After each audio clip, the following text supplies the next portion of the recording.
And starting off with a waitlist made sense because we were essentially front loading momentum before the competition even started. So we competed in the fourth quarter, Q4 of Skool Games in 2025, which started in October and ended on December 9th. So I believe it started either October 1st or October 4th and ended not December 9th, it ended December 19th. Weeks and months prior to October, Cal and I were building up a wait list, and he was building up this wait list from his audience on YouTube because Cal Ram creates organic content on YouTube and he's a YouTuber / entrepreneur on Skool. So the idea here was that Cal and I wanted to cement our position in the top 5 in our category, which made it so that we were eligible to win if we remained within that top 5. And the idea that came to us was to basically have a waitlist prior to our competition window. Having that waitlist guaranteed that we had dozens upon dozens of guys ready to join our group and count towards the Skool Games when the Skool Games started for us, right? So we weren't going to do what a lot of other people do, which is they decide to compete in the Skool Games,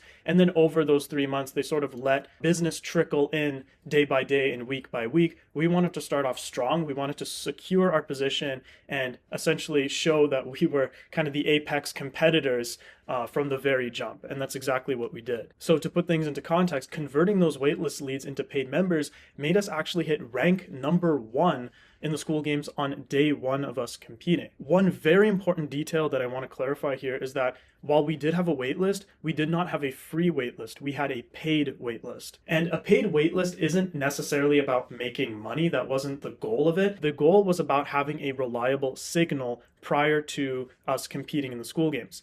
And that reliable signal was that we wanted to know that the people who paid early in this waitlist and who joined this waitlist were serious about joining the Skool group when it came time for them to join. Now, we could have just as easily had a free waitlist and had hundreds of his audience members sign up to this free waitlist, but when it came time, or when it would have come time for them to join the Skool group and count towards the Skool Games, well, there was no telling how many of those people within a free waitlist would be serious and end up converting into Skool members.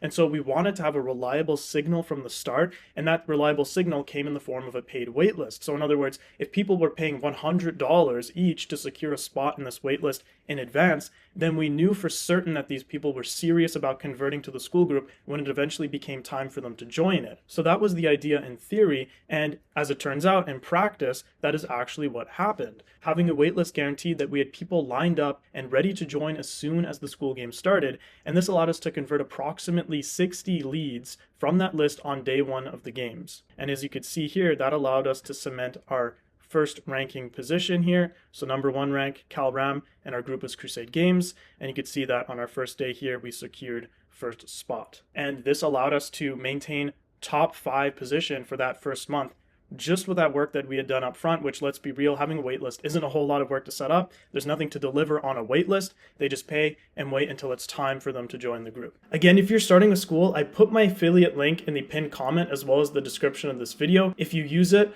I'll send you my launch checklist and you'll be able to book a free setup consult with me.